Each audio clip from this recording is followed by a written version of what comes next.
All right, this is Fuzz from RIP, and you are tuned to the Doom Podcast.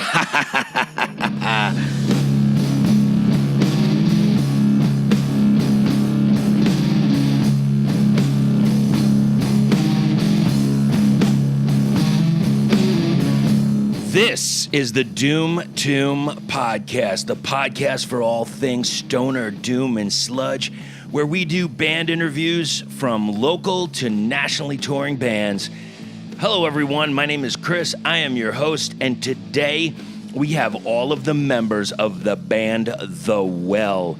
The Well's based out of Austin, Texas, and has Ian, Lisa, and Jason in it, and they play this kind of like psychedelic doom.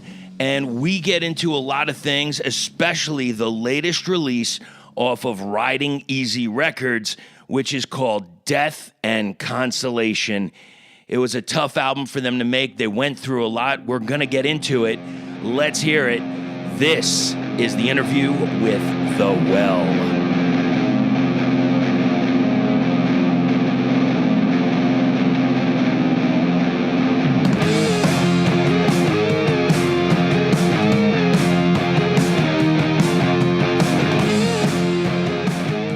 We're flying away, and we are at the Yucca Tap Room outside, and I am with all of the members of The Well. Ladies, gentlemen, how are you today?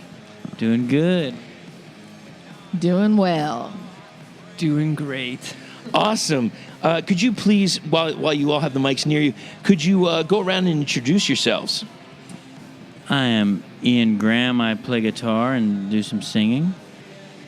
Lisa Alley. I play bass and also sing sometimes. I am Jason, and I sometimes play the drums.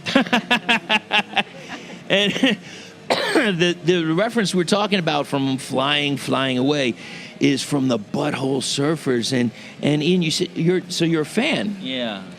So give me what are your about top 3 or so Butthole Surfers tracks? Well, the thing about the Butthole Surfers, majority of the stuff I listen to, I know, and people would frown on this, is a lot of stuff off Electric Ladyland, but Electric Larryland. Yeah. But the first thing I ever got turned on to was Locust Abortion Technician about 1988 or 89 when I was a little kid. Right. Yeah, and I was already into punk rock and thrash and shit like that, but my friend put that in my Walkman one day and was like, listen to this. Right. And then that intro comes at the beginning of the album, is like, son, and then ending, Satan. And then it's a weird Sabbath riff that they've just kind of changed. They went into Sweet Loaf. Exactly. Yeah. Yeah, their version of that. And that blew me away. Like, that was, I was like, wow, this is very strange music. I didn't know how to, compartmentalize something like that. So right. Then I became kind of obsessed with them. And so it's things like, what's that, P.O.'d? Yeah, what did you think of P.O.'d? It's a really cool album. I mean, it's really cool. Kind of the end of what the Butthole Surfers were, I guess. Right. And they got more the poppy thing. They kind of, They did Independent Worm Saloon with John Paul Jones. Yeah, I know, and I heard all kinds of stories about that too, about how they kind of argued with him in the studio. Really? And shit. Oh yeah. Oh, I didn't hear any of that stuff. My friend's sister was married to the guitar player, so okay. I had a little bit of insight on on some of it. Like, I've heard some cool stories. Interesting. Yeah, from the early 90s. Anything you want to share, or you want to leave it to? There's a cool. There's just stories about being on the bus and them making fun of some of the top grunge bands at the time. Sure. And I don't want to name any names. That's cool. That's cool. I remember seeing them years ago with Stone Temple Pilots, and who else was there? That was this tour. Okay, so that was when was that? Like 1991, maybe? 92-ish or so. Right after Independent Worm Saloon, and it was Stone Temple Pilots. There was a lo-fi rapper named Basshead. He was on there. It was called like the Crucial Barbecue or something. And if I'm not mistaken, Les Claypool's other band, Sausage, was on that bill as well. And it was phenomenal. And there's stuff that, like, Gibby did on stage. Oh, my God. I don't think he could do that anymore. I mean, he was shooting a gun in the air. Yeah, I saw them at Lollapalooza back then. Yeah, I did too. I was like 13 years old. Okay, And I they was came out with a little bit older, shotguns. Yeah. but yeah, I saw obviously. But I remember that tour. So it was the original Lollapalooza. So it had That was the first one, Rollins yeah. Band and Yeah. Living Color and Susie and the Banshees Yeah. and the I think one of the. Soundgarden was there too. I think. But that was the second one. Oh, that But was the second one, okay. the first. You can inside go the right building. inside. Thank you. Yeah, love you. Much love there. Jesus. So, not only were we doing podcasting, but we're also showing people where the toilets are. Yeah. And it's very important. Yeah, people got to that's relieve important. themselves. Yeah, well, you know what? It's important. If you got a seat, you gotta sit down. So, yeah, and one of the best bands, in my estimation, ever that did something that I've never seen before was Jane's Addiction. Yeah. And I know you've discussed them in previous interviews and such. That's my favorite bands. Specifically Ocean Size. I read that. I Yeah. listened to that podcast. Oh, rad. That's and rad. fantastic and brilliant. And you can tell, like, I saw Jane's Addiction at Madison Square Garden. Whoa. And they started with Up the Beach. And then when they went into Ocean Size, it was cosmic. And just the idea of the whole crowd, it looked like a giant ocean. It looked like a giant wave, but of, and this sounds might sound cheesy, but of love and Yeah. just appreciation for this thing that was happening. It's like a once in a lifetime. It was brilliant. But we're here to talk about the well. Oh. And this is the important Well, thing. yes. So Oh, thank you so geez. much, guys, for hanging out and gals. This has been an interesting tour so far for you and the travel that you guys have made. So far, you're just kind of barely in the tour. How many miles have you logged so far? I have no idea. Well, I'm glad you said that, sir, because I took a look, and where were you? You were in Omaha, right? Yeah, I guess so. Omaha to Denver. Let me take a look here. Somewhere in Middle America. Approximately 540 miles. Ah. Then you came here, 830 miles. So that's approximately 1,400 That's miles. insane. And Why would anyone do that? you know what? That's a damn good question, but I'm damn glad you're here because if anybody had missed this show tonight and it was a packed house, you guys destroyed. It was this psychedelic stoner doom and that bass tone, that guitar tone, the drums. It was all so unbelievably cohesive. What a fantastic night, and thank you so much for showing up. I loved it to death. Now, Thank you so much. and it's not only me. It's like you guys get nods everywhere from this latest release, and as well you should. You got a nod from NPR Music as one of the bands you should know. Now, how did that come about? Do you have any idea how that even how they got on the radar? Well, KUTX in Austin there at the university is affiliated with NPR. I'm sure that had something to do with it. And they just made us their band of the month for Right. This last month. So we did a lot of stuff for them. We did a in studio live performance. Mm-hmm. We had our own little show where we got to play a bunch of songs we listened to on the road and stuff like that. And the neat podcast you mentioned earlier. Right. So that probably had something to do with it. But I mean, it was kind of mind blowing to be in a band like this, making the noise that we do, and be on something like NPR. It's humbling and strange. It really is fantastic, and the reviews that have come in for your latest release have been phenomenal. Is it blowing your mind, the reaction that you've been getting? Yes. in a word, yes. Fantastic. Yeah, it is. I'm always surprised if anyone shows up. So yeah, this has been very, very cool. And show up they did tonight. Now, you're going to be playing Monolith on the Mesa in Taos. That is going to be one hell of an experience. Are you looking forward to seeing any of the bands on that bill live? Ohm. Yeah. We've played with Ohm and we've seen Ohm numerous times, but it never gets old. I mean, we've always gone out of our way to go to those shows. That's probably my favorite band that's actually functioning right now. I think the only time I've ever chastised a crowd member was at an Ohm show. Right. Ian and I drove to Dallas to see them. Denton, further and a smaller club. We saw them at Rubber Gloves, RIP. And there were two girls that were chatting about something behind us. Right. And the rest of the crowd was silent. And the room was dark. They were playing in pitch black. Really? Just atmospheric, like completely overwhelming. And I turned and tapped them on the shoulder, and I think I embarrassed Ian. You did. Yeah, I know. But it was an experience that had to be felt full fold, and that's kind of every single time we've seen or played with them. That was almost 8 years ago. Did you give him a solid, can you kindly shut the fuck up?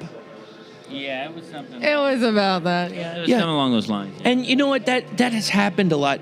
Are you all familiar with Amigo the Devil?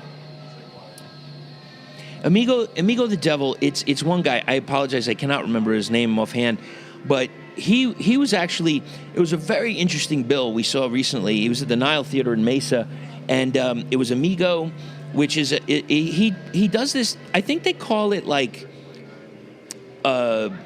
murder folk music, and with I saw footage on Instagram. I believe he played in Austin. Okay. Yeah. And I know, yeah. there's so he has there's a lot of this music of, you know, it's I think he ends the set with I wish your husband was dead, or I wish somebody was dead, and everybody cheers along and everybody's happy. But he has some really heartfelt songs.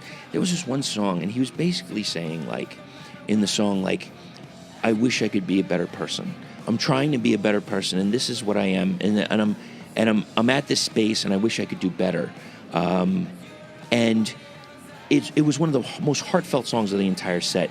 And I actually posted something on Instagram where it's like, there were these people in the back talking. And I'm like, is there a chance, just for a minute, can you kindly shut the fuck up? Can you kindly be present? Yeah, I mean, seriously, for a minute. Just be present for a moment. And it's not only that, it's kind of a mind fuck for me, because, like, some of the shows I see are free and some are $100. And this was like a $30 ticket, and you can't shut up? Oh, wow. I mean, it's like, it's ridiculous. Yeah, it's... But, I guess, you know, a good time for some people is just to keep talking to their fucking friends. You know, because that's more important than seeing somebody that's going to come around every 2 years or 3 years or whatever. Yeah. So anyway, I apologize, I got off track, but other than Ohm, is there anybody else you're looking forward to seeing on Monolith? Well, T is playing, and, you know, I mean, we have a long history. There's a lot of amazing Texas bands on this bill. Absolutely, there is. Communion. Really? Yeah. Communion, yeah, they just played our record release show in Austin, and they're amazing. They're some of our oldest friends in town, and just destroy. Shout out to Communion. Definitely have to check that out. I have to put a link in the show notes. Now, so while you were on tour, I'm sure you've had a few trials, a few tribulations like everybody else does on tour. Is there any advice that you could give to bands that are starting the touring process? Like they're getting out of their town? Make sure you have a van that's in decent shape. Have a mechanic go over that thing. Right. Comfort is very important. Don't forget about how comfortable you should be to make sure you can make it. Okay. Like, bring your own pillow. Yeah. Much like you have right there. Yes, the pillow's important. I'm sitting on one right now. Numerous pillows. Yeah, we're in a beautiful environment right now. We're actually outside of the Ugga Tap Room, sitting on some folding chairs and pillows, and actually the floor. So there you go. A very comfortable evening. So basically, we're talking about when you're going out on tour, just make sure you have some creature comforts, no matter what it is. Yes. And cash on hand. Cash on hand, that would work too. So recently, we just passed Record Store Day. Now, the big question, because I saw you post something on social media, it was outside of a record store, I believe. What was the grab? What did you get? Well, we sadly had to skip out on Record Store Day this year because we were playing a festival in Louisiana, which was amazing. Right. So a good reason. Absolutely. But I work at Waterloo Records in Austin, and working Record Store Day in the past has been one of the most joyous experiences at that store, because not only is it just an event, obviously, like they bring out all the nines, like lines around the block, but just seeing people get excited about purchasing vinyl. Yeah. Absolutely. Now, with that, have you got? Oh, okay, cool. And then I'll shut it down. Oh, okay. We might have to break. We'll figure it out. Okay, so yeah, there was God, I wish I could remember what it was. Was it TP Records? I don't know. I picked up a Young Druid album that had like a splatter kind of thing. I can't wait to get that. I'm super jazzed about that. So and also, did you see the release that GOYA had? Did you? You didn't see it? No. Yes. You did? You can smoke out of it. Yes, you can. You can smoke out of the record. Oh, Jeff. Yeah, smoke your favorite tobacco or whatever you wish to smoke out of it. And it was, they sold a bunch at Psycho Smokeout, and they had a few left over. I was lucky enough because I was on vacation in Florida, and I was able to grab one.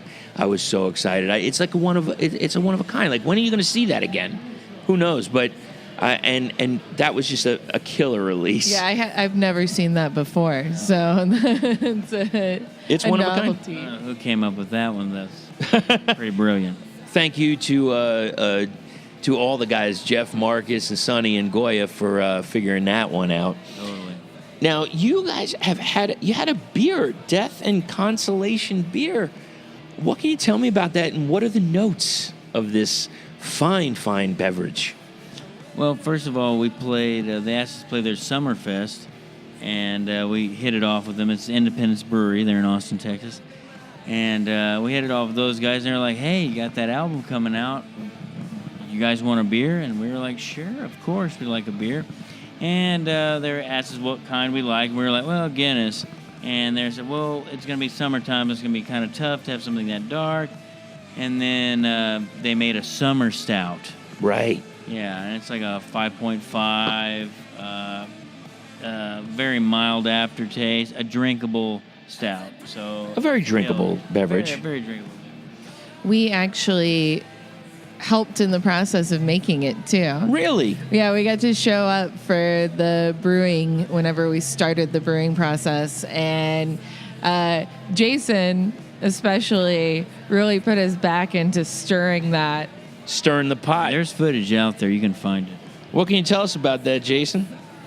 You gotta have good forearms. Well, you're a drummer, so of course you do. You know, if you've ever rowed a boat, it's kind of like that. And so it came out well. And so anybody that drinks that, you got to give a little nod to Jason for helping out with that process. Totally, every one of you. Absolutely. Now, Jason actually fixed the machine, I think, at one point too. Did you? Well, I'd noticed that the grains weren't going through quite right, and they were like, well, I'm sure it's just a little jam, so they shook it, and it didn't work still, and then we had to stop the process to dig out a little piece of plastic that was kind of in the way. I mean, It was good though. He essentially saved the beer. I saved the beer. Yeah. So, do you think, like, when you're not on tour, that you're eventually going to become a brewmaster of some kind? Hell no. Now, you know, That's the extent of my brewing. I got to tell you, man, when you were playing, you got a great setup for merchandise. There's so much stuff. So if anybody is interested in this band or buying some of their merch, there's plenty of it. And if you could just tell me a little bit about the illustrations and who did the illustration and what it means in regards to the music. That was Josh House, is that correct? Yeah, Josh House, yeah. In Now, Austin, Texas, yeah. is it something that you asked for, or did he take the vibe of your music and create the art? Yeah, he has a very signature, I would say, aesthetic, and it goes right along. So anything that he produces is pretty much gold. I don't think we've ever had to correct him on anything. Right. He approached us a few years ago wanting to do a design for us. Right. I think he just made it. He made us some blacklight posters. Oh, nice. And it was something Nice. that we'd been wanting for forever, but had never sought out. And he was obviously on the same wavelength. And then when this album was coming out, we really wanted to make a shirt that embodied the songs. Right. And I sent him a copy of the record in advance and just Let him go. sit with it. And yeah, he incorporated some of the lyrics from 2 of the singles that we ended up using for the shirt design. And I think it just makes it a lot more personal. Absolutely, it does. Absolutely, that is fantastic. I love it. I'm a sucker for merch, and if there's something great, you gotta pick it up, man. No doubt. Yeah. What's that? No, it's not KUPD. It's just, it's a podcast, man. Oh, nice. Yeah. Nice. Well, thank you, sir. Did you get everything? You emptied out there? Oh, no, yes, I did. Yeah, good. Good. Well, that's important. It's like why have that discomfort, really? Thank you for your service. Thank you. Thank you very much, sir. Yeah. Amen. Hallelujah. Perfect. Well, that was interesting. That's a blessing. I love it. Should we break and move this shit out? Because they're going to probably... Okay, you want to take a break? Quick break. Quick break time.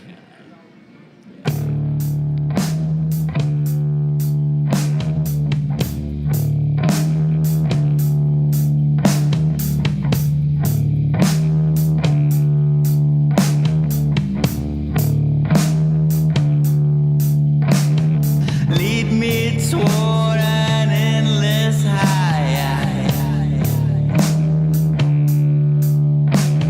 Pluck the fear from out my eye. I have left my lifelong home, mainly to be left alone.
right, so we got sidetracked because the band had to load out some of their gear, and now we're back on track. When you're on stage, do you ever, when you're performing a song on stage, do you remember like where you were and how you felt when you wrote that song? And does any of that come through in the performance? Yes, I try to every time. Yeah. What is there anything that you remember like from playing tonight that brought you back to a moment when you wrote something? Sure. Especially the earlier stuff, you know. Like I remember jotting down the notes Right. in the garage, you know. I always do, yeah. And like how I wanted it to be. Mainly happy with how it turned out too, you know. Like just, I always try to go back there because if I forget, then it's not as pleasurable for me. You know, Right. Yeah. Does it feels like maybe you're even going through the motions unless Yeah, totally. And nobody wants to do that. Nobody wants to just clock in, you know. That's a fucking job, you know. Nobody wants to do that. Absolutely. You want to enjoy yourselves while you're giving enjoyment to the fans. You also want to enjoy yourself on stage. You're like almost like why be there? Yeah, totally. Now, Gus, go ahead. I was literally thinking tonight when we played Act 2, which is the first song that we ever wrote, Really? about that cabin in in Bastrop. In Bastrop, it burned down probably. Yeah, probably. It was before the Bastrop fires in Texas. But yeah, that's where the beginnings of Act 2 came from because I was afraid of like the dark, I guess, to be like Sure. simple. Yeah, it's in the middle of nowhere and all these woods, and we were out there right after October, which Ian has a tradition in October of watching a horror movie every day, Interesting. every day of the month. Could you go over some of the faves or? Oh, I like Night of the Creeps is an awesome one. It's got a little sci-fi flair to it, and zombie thing happened in probably 1988. Right. It's a good one. I like the second Amityville 2. Nice. It's got the dude who played Paulie in Rocky. He's the alcoholic father. Mm-hmm. That's a good one. And then things like Salem's Lot, of course. Of is a course. staple. I don't know. Yeah, and that's the beginning of Act 2 is a quote from Salem's Lot. Right. Yeah. You know, just to go back a second, because you said Amityville Horror. I know this is kind of an odd segue, but my family background was Catholic, and one of my aunts was a Mother Superior nun in Amityville, and she used to take away a load of crap because of just doing that. But I just figured I'd add that. But I wanted to add that because I want to talk about something else. There's a showing tonight. I think it was in Phoenix. Have you heard of? There's a Church of Satan documentary that is out currently, and they're doing like small screenings at different events. Have you heard about that yet? Does that have stuff to do with the Oklahoma City when they put the monument up there? They're trying to put the monument up there. Yeah. Yeah. Well, that was a piece in the trailer. Yeah, I saw the trailer. Yeah. So there was a showing tonight. Oh, cool. So I don't know. I'm assuming maybe soon it'll be on video or whatever, on demand or what have you. But I would love to have seen that showing, and maybe That's very they'll have another one. interesting, yeah. I know they're going around, and you're all heading to Cali, right? Yeah. So who knows? If you follow online, maybe you get a chance to see it. Oh, that would be cool. That would be pretty damn awesome. I mean, the Church of Satan, I think it's cute and all. It just has too much to do with Christianity. It relies upon Christianity for its existence. Right. So, that doesn't really mean anything to me. It's a different animal. Yeah, totally. I mean, old proper occult stuff has nothing to do with Christianity. Absolutely. That's all rebellious stuff, and rebellion's wonderful. It's very your upside down crosses and your pentagrams is I think it's very neat. It has very little to do with magic and the occult. Absolutely. Go ahead.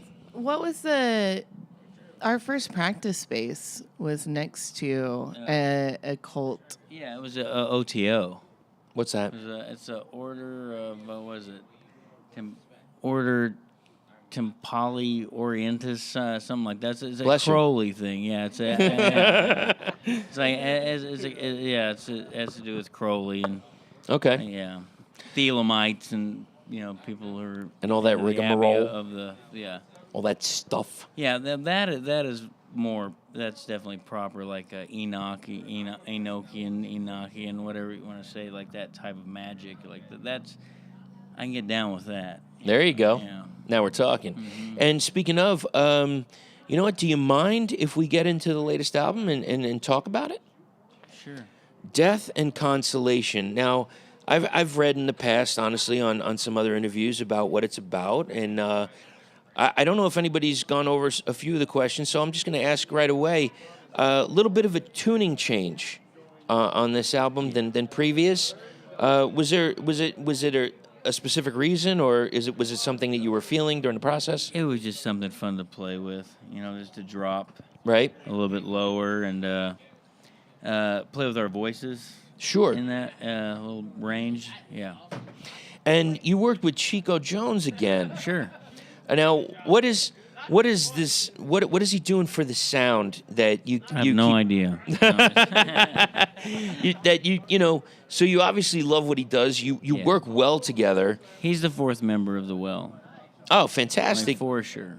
And in this scene, in this like stoner doom scene, there's like this. I liken it, and I know you've mentioned it before. Like there's this punk aesthetic, and there is also something relating to punk in the DIY aspect, and the simplicity. What's that? It's simplicity in general, I think, Yeah, absolutely. Keep it simple, stupid. That's it. Yeah. Now, if you don't mind, I'd like to go a little bit track by track. If you have anything to say about these tracks, I wish you would. Can we start off with the beginning track, which is Sabbath? All right, Sabah. Sabbath. I apologize. And that's about, it's about the guy, why we have assassins, or you probably heard the term Hashishian, where the word assassin comes from. Yes. When they were intoxicated on hash.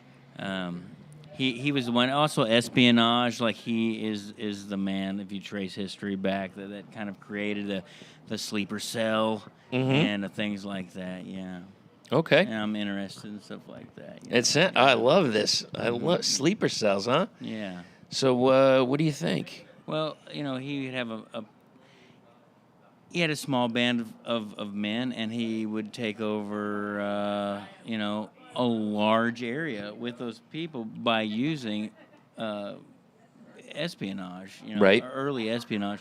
And sleeper cells, like a person could be in there for 9 years working under one of the people that he was watching, and then have the word sent to them, and then they would kill them. And that's it. Stuff like that, yeah. Yeah. But in the beginning, this is a cool bit of history, that he would give these people a concoction, and these are all Muslims. Right. Yeah, this is the Middle East at the time. And they would go to sleep after they would pledge their allegiance to whatever movement, what he's doing. And then they would pass out. It was probably a little bit stronger than hashish, but it had hashish in it. Sure. And then they would wake up, and he would, kind of prefab a garden that was like heaven. And he would have virgins there, and they would do certain sexual things, feed them grapes, stuff like that. And they would think that they were dead. Right. And they were, like they were in like the realm of Allah and shit. And then they would give them another dose of it in the wine or whatever. They would go back to sleep, and they'd wake up and see, like, we can give you that. They'd wake up and they'd be in front of him, and he would be like, "We can give you that if you do my bidding." Mm-hmm. And that was early programming, like mental programming Absolutely, through yeah. substance. Yeah. Yeah. It's really heavy stuff. Wow. Yeah. Like a form of mind control. Yeah, like it was early what's the other mind control. Manchurian Candidate kind of Yeah, stuff? yeah, totally. Absolutely. Yeah, that's the early stuff. I think the guy was brilliant. Yeah, and it's just. Do you think it's still around? You think it's happening now? I'm not sure. I know. Well, I don't know, but I'm pretty sure. Say that again. Like television, you know. I mean, Yeah. The brain turn the channel. Have you ever heard regarding television? Have you ever heard of something? I can't. I should research this before I fucking say it. Whatever. It was called the Bronswick Affair. There was this thing with televisions. It was a certain style of television, and you got. I'm just throwing a number out there. Let's say you got 5 waves that hit you when you're watching television, but then the Brunswick televisions, they hit you with 25 waves. So when there was a commercial, let's say for detergent or something like that, like there would be people that would buy. I had to buy like 100 boxes of detergent, and have you ever heard of that? Well, but isn't that's just like subliminal message? Yeah, almost. But it's not subliminal. It's like some type of wave that hit you. Wow. I saw this years ago. We should figure out how to do that. Yeah. Oh shit. Is there, Sell if more there's merch. a way that you can get like a certain megahertz or something in the I know some people recorded 432 megahertz, some people recorded 440 megahertz. Maybe if you can find that right one, maybe you could say very merch, and maybe that's a thing. We'll just maybe get some amplifiers that do that same frequency or whatever. Hey, now we're talking. And you know what? Let's go into the next track. What can you tell me about Raven? Oh, Raven. I came home one night from the bar and I just wanted to write more of a rock and roll type song. Right. And I had this, it's usually an opening phrase or whatever. It's like a raven in black skies, like that came out. I watch you through hidden eyes. Mm-hmm. I'm like, okay. I was like, well, what's that? I mean, that's like a stalker. It could be slightly paranormal or whatever, but it's like a murderer, and so I just ran with it, like it was a feeling, but like a raven in black skies. I watched you through hidden eyes. That just came out. And I have the dun dun dun dun dun dun dun dun dun. So I want to be pretty simple, almost Ramones type. But it was just a dark kind of murderous theme. Right. Yeah. And it came across. I think it worked out pretty well. And let's go into the next track. What can you tell me about Death Song? Death Song is about dealing with the ghosts of the past. How's that? Okay. We'll maybe we'll just leave it at that. How about that? That's fine. Cup of Peace. Cup of Peace. I actually sat on the back porch of the studio and wrote the whole thing in one sitting, and came back in and had the lyrics for it. I had a riff, and yeah. Yeah, that was one we thought that we weren't going to use musically. Really? That was Chico's fault. Yeah, we Chico and I sat down and were like, no, this is a hidden gem and it needs to be on the album, and worked out the arrangement on that one. 'Cause I was not down. No, we forced Ian to sit down with it. Once, I think Chico and I tracked the first rough of that together, and then made Ian sit on the back porch at Chico's house and bang it out. together. Yeah, I put the lyrics together in about 15 minutes. Yeah, And I'll get back to that a little bit later. it was like a dream sequence. Yeah, But it sometimes it comes together really quickly. It did, and I'm very proud of that song. Yeah, Eyes of a God. Eyes of a God. I think the obelisk is the only person that knew exactly what I had done. In his review, it's totally influenced by Dio era Sabbath, the content of it. Yeah, and it was just like I just wrote a little story and I just sang the story. There you go. Now, I think we might have to pass the mic because we're up to Act 2. Mm-hmm. What can you tell me about that? Okay, so this was the one that was influenced by our cabin stay in the woods after a month of horror movies. And I was deep in horror movie paranoia. Right. And was literally just afraid of the dark and could not have my back to the night. And it turned into this, like, NIB. Yeah, it was, and it was like NIB Part 2. It's like, well, what Okay. happens once the devil and them, they run off, like the demon runs off with the girl. Right. And that's why it was Act 2. It's like, that's Part 2. Oh, yeah, Part 2, NIB, yeah. Like, that's all it was. And it had to do with a Chagall painting, too. Oh, really? Yeah, it's these two lovers that are floating above a village. Yeah. Oh, okay. And I saw All right. all of these things. Right. Like, yeah, it was just all of these things led to that. Isn't that crazy how your mind, like, runs away, especially when you're watching horror and you know pretty much darn well, wherever you were, like, there's nothing around there. There's nothing that's maybe an animal or something. There's nothing that interesting usually in the Yeah, woods. but your mind just plays such tricks on you. Exactly. And I bank on my mind playing tricks on me. Really? Does that give you your inspiration? Absolutely. Really? Awesome. I love that. Absolutely, yeah. What can you tell me about Freedom Above? Freedom Above. That was a riff from that we've been sitting on. Previous, Yeah, yeah, we've been sitting on before. Right.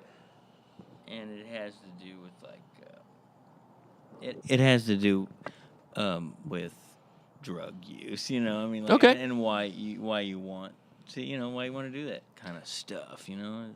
Fair enough. Yeah. All right, let's move forward. This is how the world ends.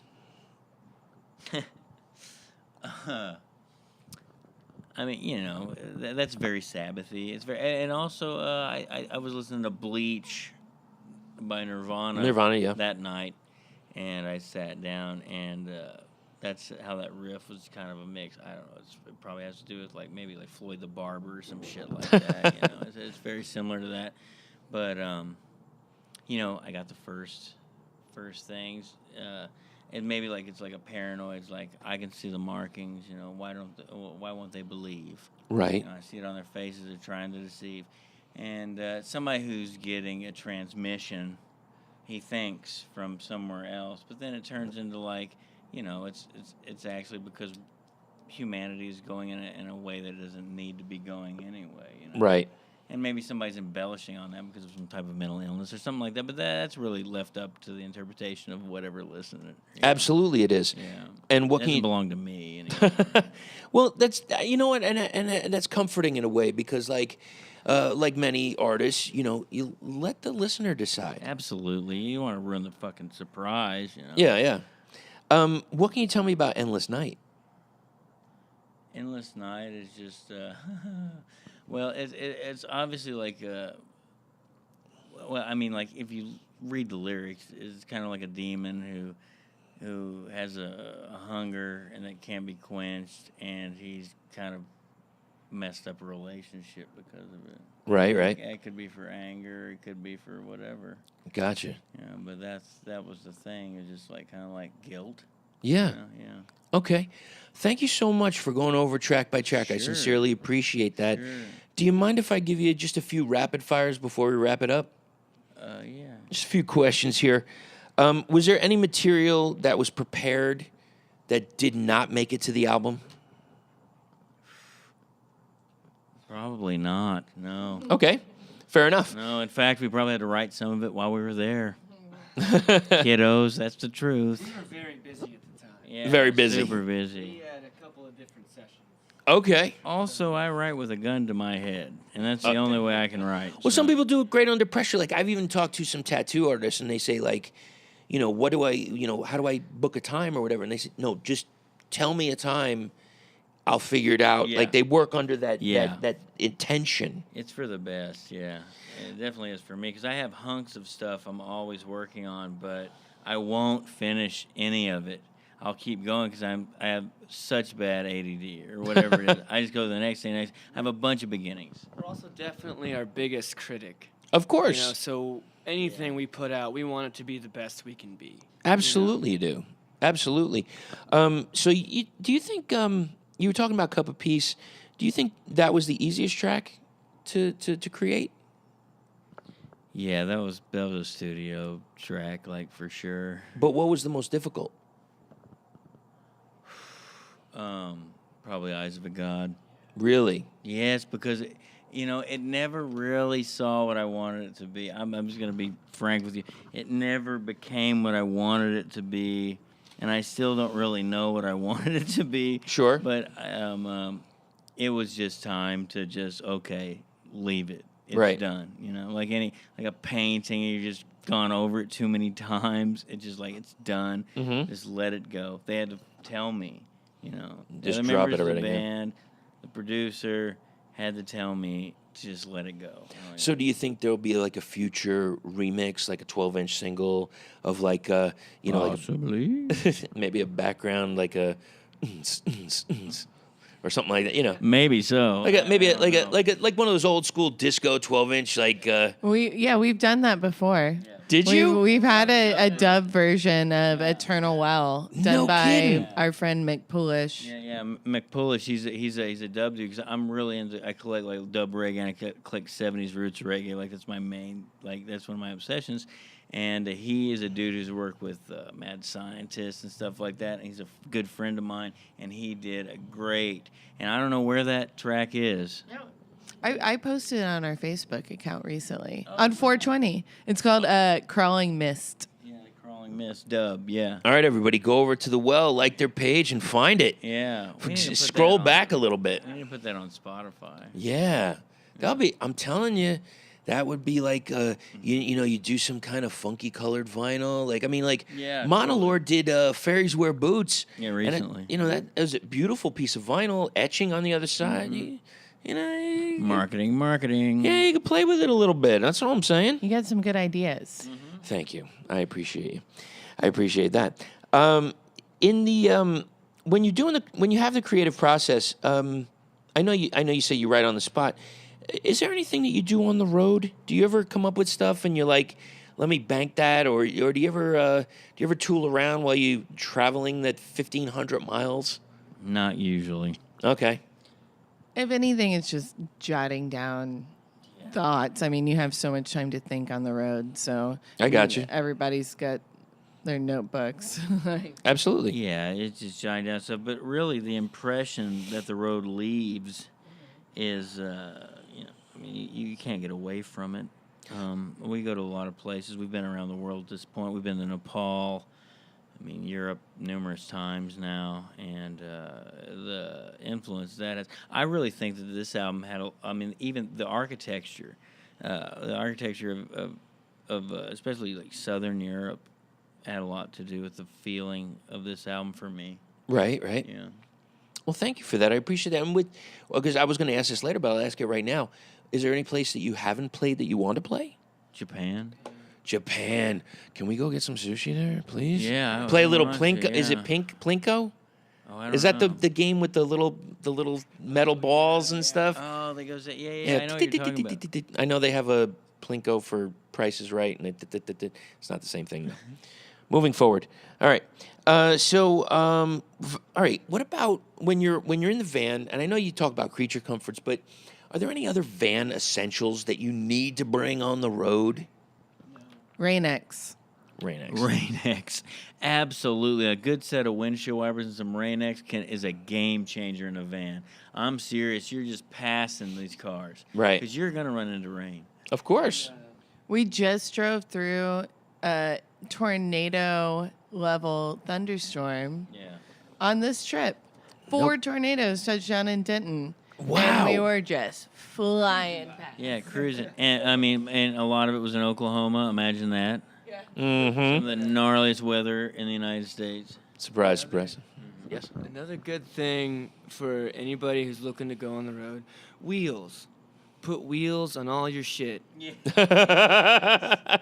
It makes your back feel way fucking better.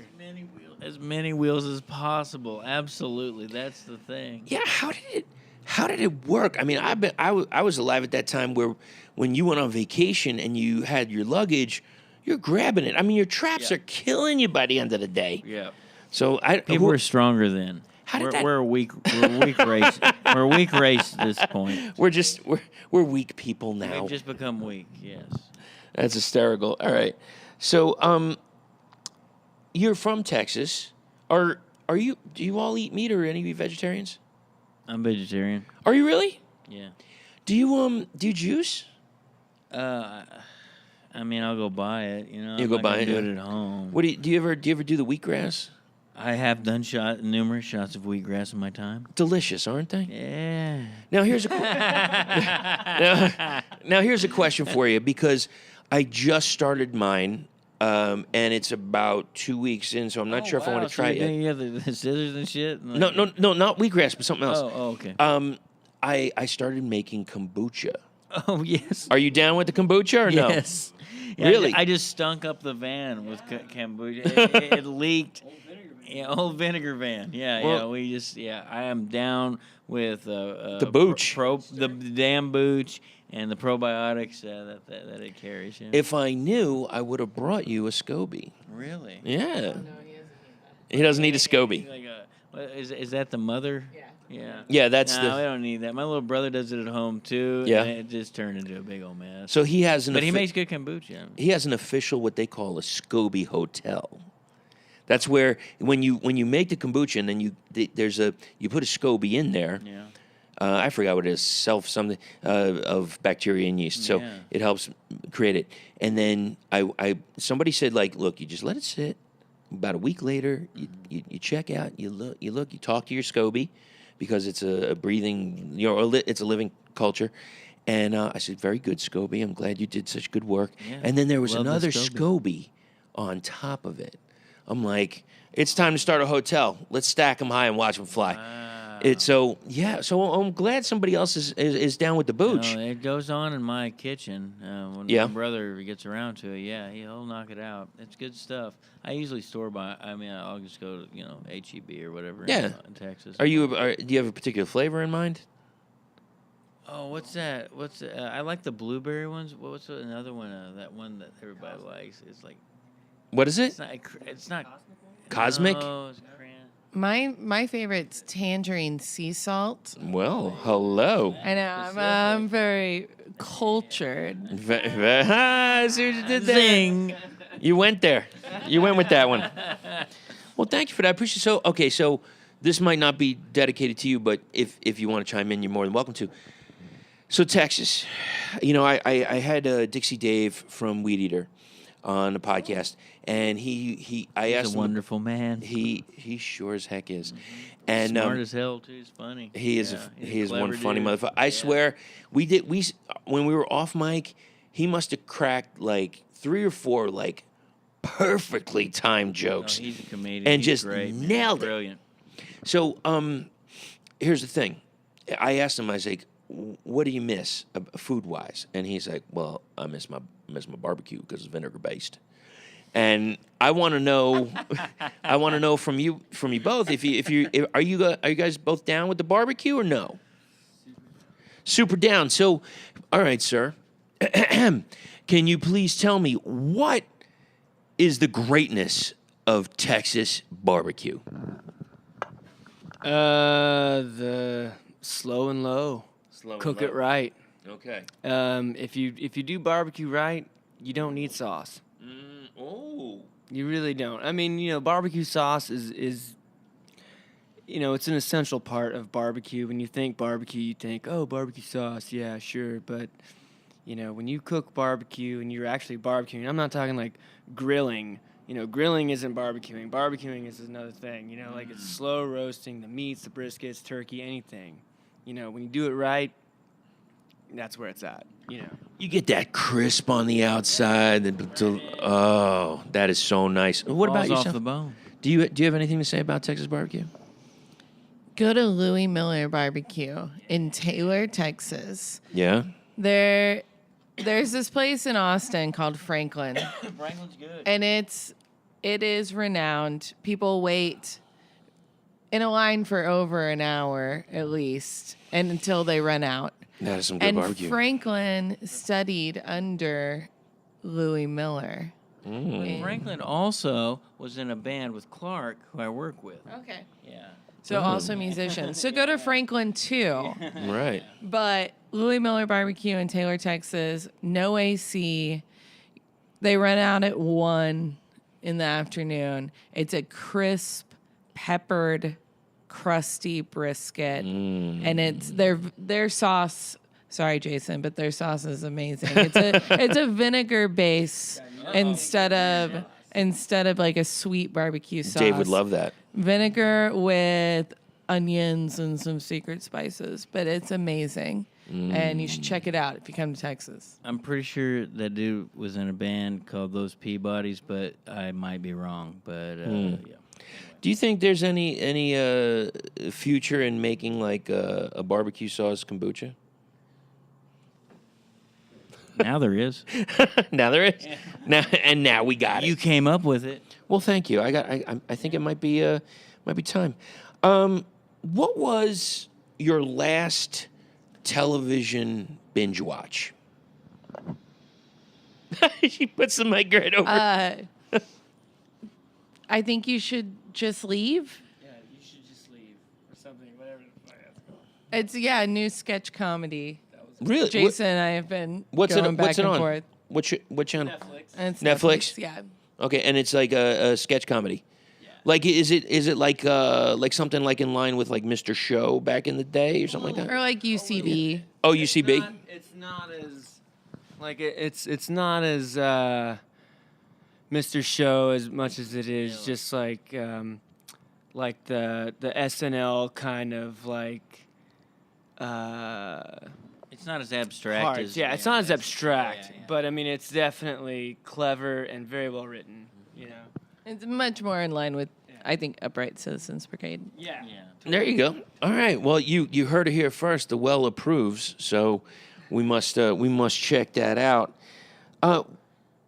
Your surroundings in Austin, does it affect your music?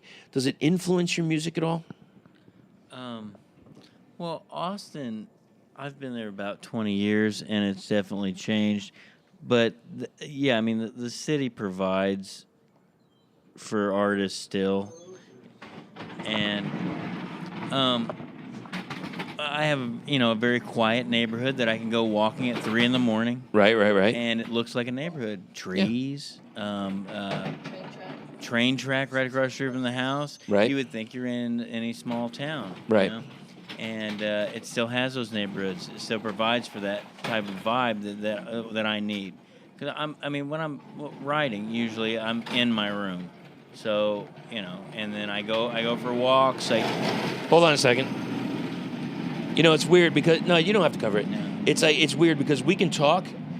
That won't get picked Oh, up. okay. But I'd rather hear what you got to say. Yeah. I'll just wait a few seconds for them to meander over there. But And sure it is. If I can get up in the morning, being around, I usually stay up till about 5 a.m. Right. And when I go outside, there's still cars going by. You'll still see somebody riding a bicycle. And also I can get up at 2 o'clock and go get a coffee and a taco across There you the go. street from the house. Austin is still very laid back. It still has a slacker culture, that Yeah, it we're does. famous for, and everyone has moved from Los Angeles and is trying to destroy. But we're still holding fast to it, and it might be there for another 2 or 3 years. So there was a show on MTV years ago called Austin Stories. I loved it. I can't find it anywhere. Maybe it's on YouTube somewhere. And it was just like that slacker culture, even from Yeah. like the Richard Linklater movie man, Slacker. I mean, totally. it was totally that. Well, I work at a video store. It's across the street from my house called I Love Video. It's been there for 35 years. Jeez. And it's a video store, for God's sakes. I mean, in this age of downloads and Yeah. streaming. But this is a rental store. I mean, it's the second largest video store, but It's one of the few left. it is, and it's definitely for that culture.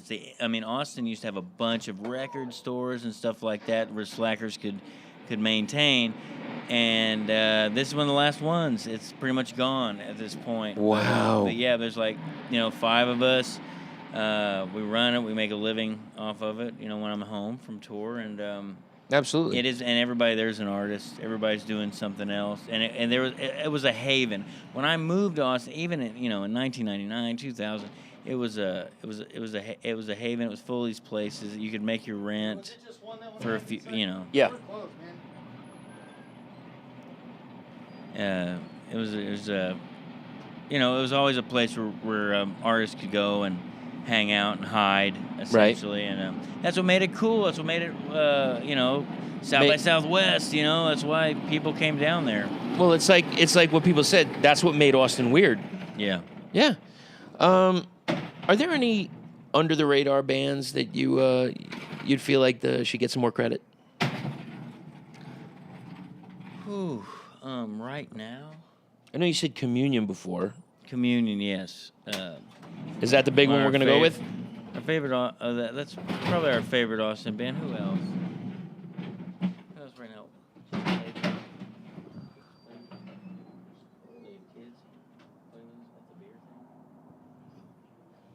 Ninth Circle. Ninth Circle. Ninth Circle, yeah, they're younger dudes. Is it 9 or 9th? Ninth. Ninth Yeah, Circle. Ninth Circle. Really, I mean, it seems to have almost, there's aspects of post-punk in it and hardcore, but then it has a really psychedelic doom feel.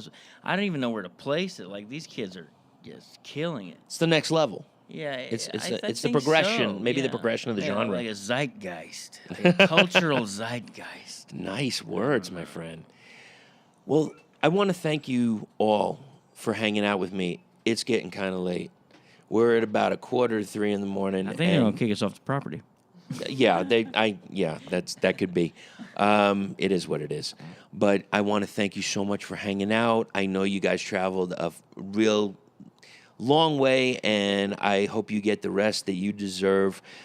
Just finally, lastly, what do you want your musical legacy to be? Well, I'm happy to be in an Austin band, with quotes on that. I like thinking about Rocky Erickson, and what he did with 13th Floor Elevator, stuff like that. The Butthole Surfers, Black Angels, and I don't know. I'm just happy to be in a band, period. But the influence that the old Austin scene has had, I think we try to hold fast to and forward and make relevant today, the next movement. So to whatever that means to anyone that's listening to this. But yeah. I like being in Austin. I like being an Austin band. I think that's the thing. I don't really care about a genre necessarily. I like what Austin's done up to this point. I don't know what's going to happen in the future or whatever. But I like being a part of the big boys. All these bands that came from this scene that was always kind of underground and whatever, but still important. And if I could be important at all like that, that's if I turn on some kid that, so he could pick up a guitar and be like, yeah, this isn't frightening, you don't have to be a virtuoso or anything, Right. Well, you know what? It sounds like you're really proud of being in the Austin scene, and that is fantastic. And I appreciate that answer. I really do. Rad. Thank you. Yeah, thank you. All right, everybody. That's been a wrap, I think. I think we're all fucking exhausted here. And our voices are getting shot, and it's late as fuck. Nobody wants to hear this anymore. Thank you all so much. Safe travels. I wish you much success. I hope you sell a ton of merch. I hope you sell a ton of the new of the new release. It is fantastic. Go check it out. The Well. Thanks, everybody. Thank you. Thank you. Thanks, y'all. We are out. Thank you so much to all of the band members of The Well. You gave me so much of your time, and I'm very thankful for it. It got really late. It got a little strange as usual. Hey, that's what you get when you get an on-location interview. Let's hear one of the tracks off Death and Consolation. This is The Well with Cup of Peace.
Thanks, everyone, for hanging out towards the end. It's doomtombpodcast@gmail.com. I also put all of the episodes up on doomtombpodcast.com if you want to go check them out that way. You can also listen on the TuneIn app. Speaking of the TuneIn app, I also have a radio show Sunday afternoons, 6 p.m. Eastern Standard Time. It's called The Doom Tomb, and it is on Cranium Radio. You can listen in on craniumradio.com, or you can listen on the TuneIn app and search for Cranium Radio. Thanks, everybody, for listening. Love you all so much. Next episode up is going to be with the band Thra. Take care of yourselves. Keep going to the shows. Buy that band merch. And don't forget to stay heavy.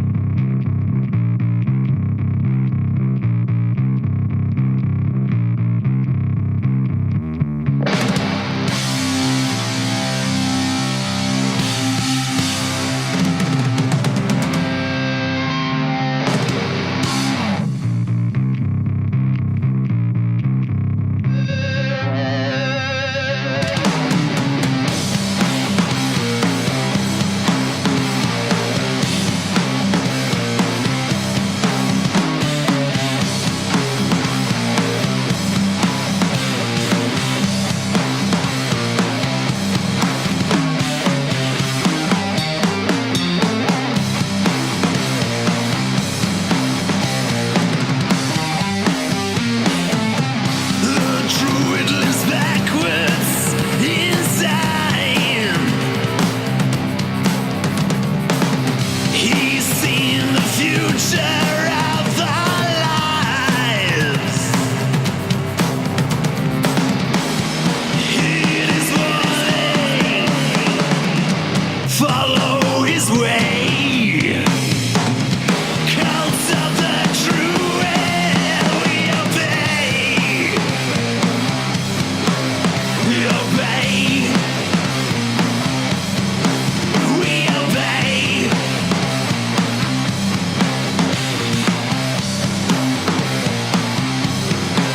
We obey.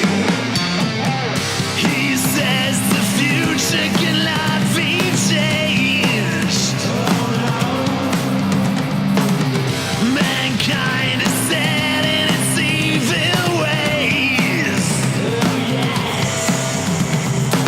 He says, come with me.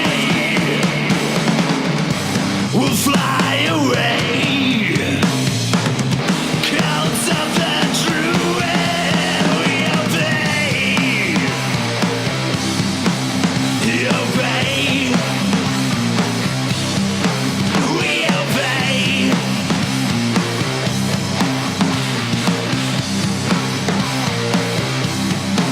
We obey.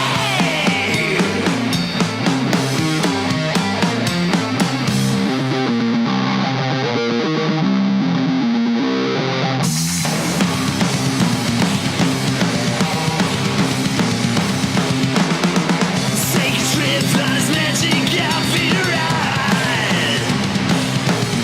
Around the rings outside and up from our dread sky. We'll start a new life far, far away. Cult of the Druid, we obey.